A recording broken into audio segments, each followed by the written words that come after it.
皆さんこんにちは、いちです。今回は僕のチャンネルで何度か登場しているドイツ製の保存瓶ウェックを使いながら僕の大好きなデザートレシピを紹介します。本日の主役はお米です。お米を使って作るフランスのデザートリオーレはご存知でしょうか。お米に牛乳と砂糖を加えて加熱調理するフランスではとてもポピュラーなデザートです。レシピはシンプルでも付きっきりでお米に火を入れる単純な調理工程が少しばかり手間ですが、できてからウェック瓶で長期保存ができればいつでも美味しいリオーレがすぐに食べることができるレシピも紹介します。僕がウェック瓶を愛用している理由はシンプルなデザインに丈夫で手入れもしやすく重ねて保管できるのでかさばらない点です。脱気をせず長期保存をしない場合は食材を一時的に保存する際に便利なプラスチックもしくはシリコン製の蓋を取り付けることもできるのでキッチンのおしゃれアイテムに変身させることもできます。ちなみにフランスで保存瓶といったらフランス製のル・パルフェの保存瓶です。高い品質でフランスでは一般家庭からプロの料理人の間で愛用する人が数多くいます。フランスの大型スーパーに行けば必ずと言っていいほど置いてある保存瓶です。ただこれはあくまで個人的な意見になりますが、ル・パルフェの保存瓶は付属の部品が多く組み立てがとても面倒なデメリットがあります。他にも容器を洗浄・煮沸する際に毎回金具を取り外して洗う必要があり、保管するのもとてもかさばります。そして何度も煮沸や脱気工程を繰り返していると金具が歪み変色・劣化もするため見た目の清潔感が失われていきます。このように先ほど紹介したウェックに比べるとフランス製のル・パルフェは組み立てる工程も多く一度にいくつも扱っていると保管や手入れはとても複雑です。という様々な理由からル・パルフェの保存瓶は使っているもののウェックのように調理済みの食品の長期保存用には使用していません。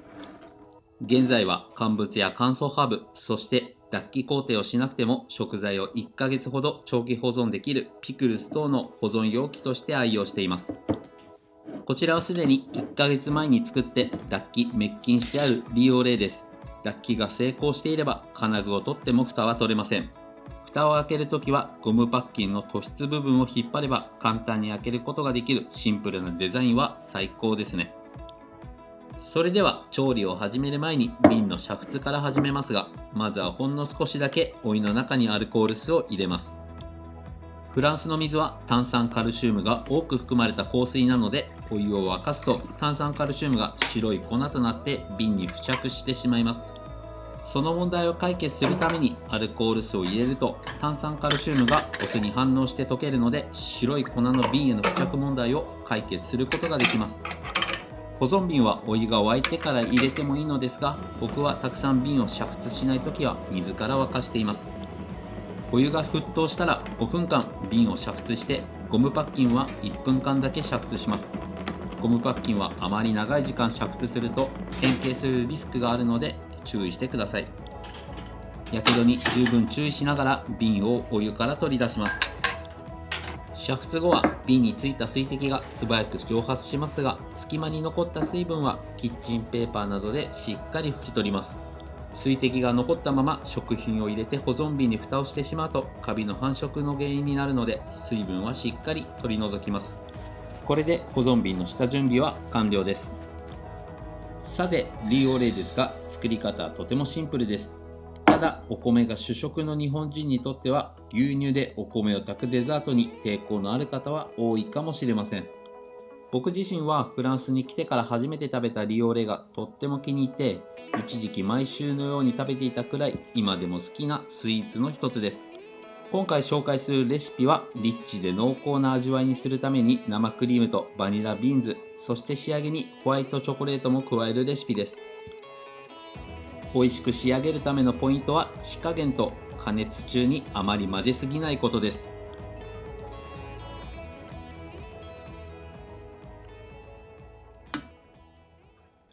火加減は中火から加熱し始めます。お米は鍋底に沈んでいるのでお米がくっつかないように牛乳が沸くまではできるだけゴムベラで混ぜてあげます。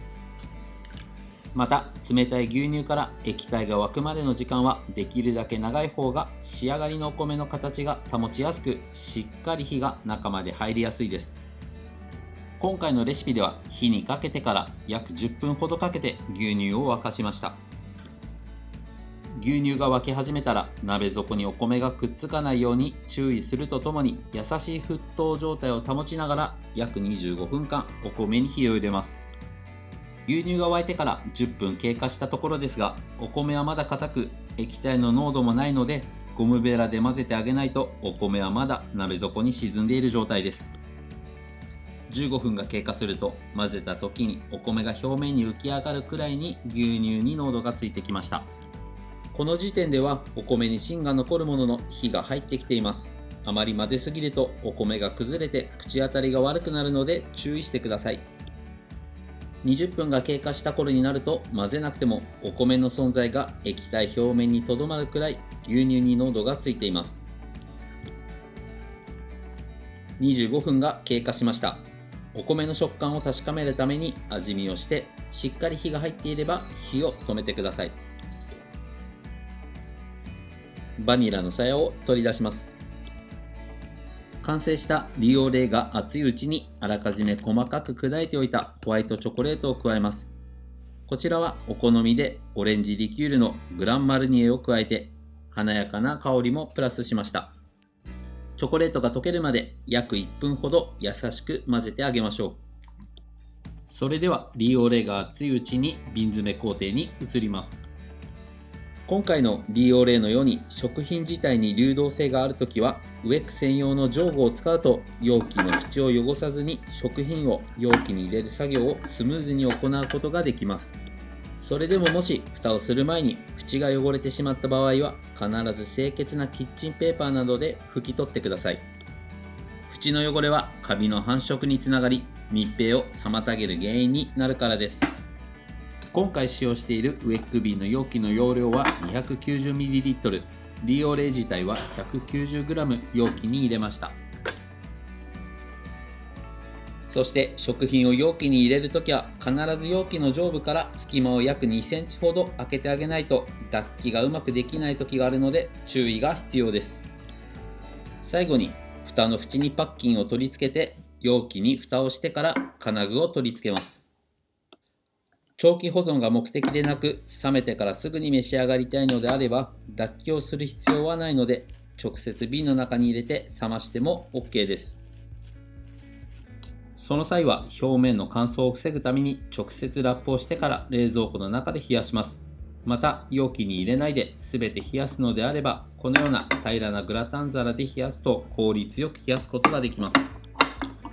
容器を湯煎にかけますが、先ほど煮沸で使ったお湯を再利用すれば無駄なくスムーズに湯煎の準備をすることができます。120度のオーブンで30分間脱気滅菌工程を行います。沸いたお湯の中で行う場合は20分間で OK です。僕がオーブンで脱気工程をするのは、一度にたくさんの容器を脱気できて湯煎から取り出しやすく破損のリスクが少ないからです。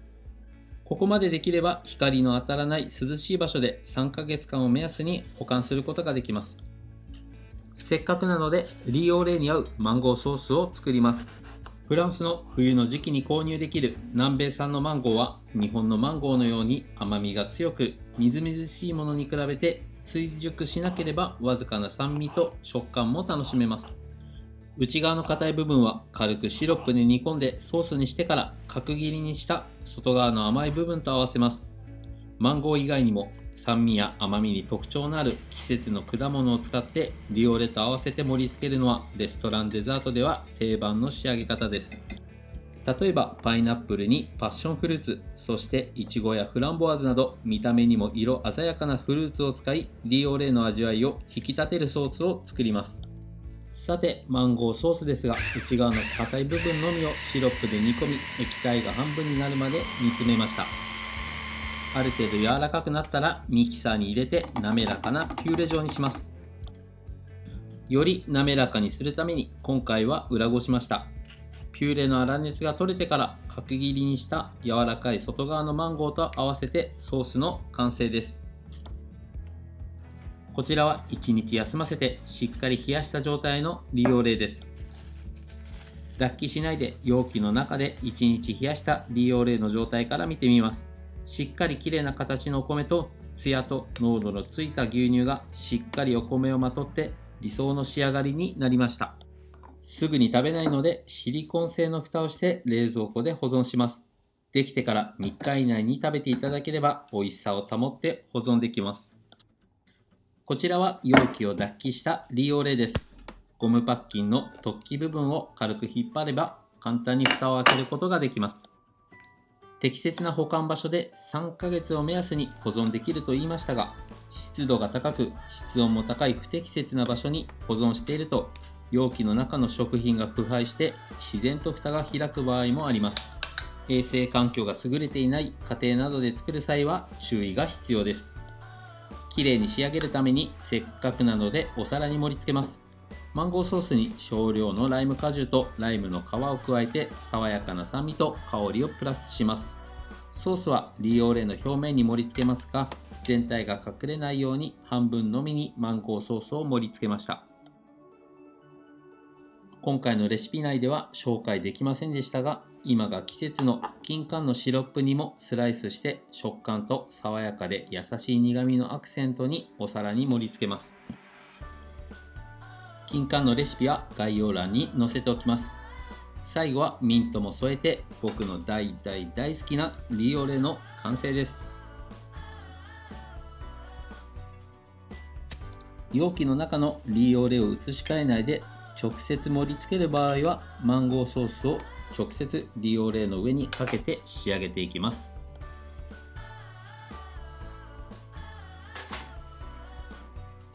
それではいただきます。もう見た目からツヤツヤして美味しそうですね。まずはリオレのみでいただきます。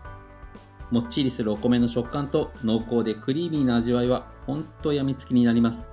一緒に添えたマンゴーソースの優しい酸味と甘み、そして金柑のシロップ煮の心地よい苦みがあることで単調な味わいから完成度の高いレストランデザートになります。まだ食べたことがない方にぜひ食べていただきたいフランスの定番デザートです。それではまた次回の動画でお会いしましょう。さようなら。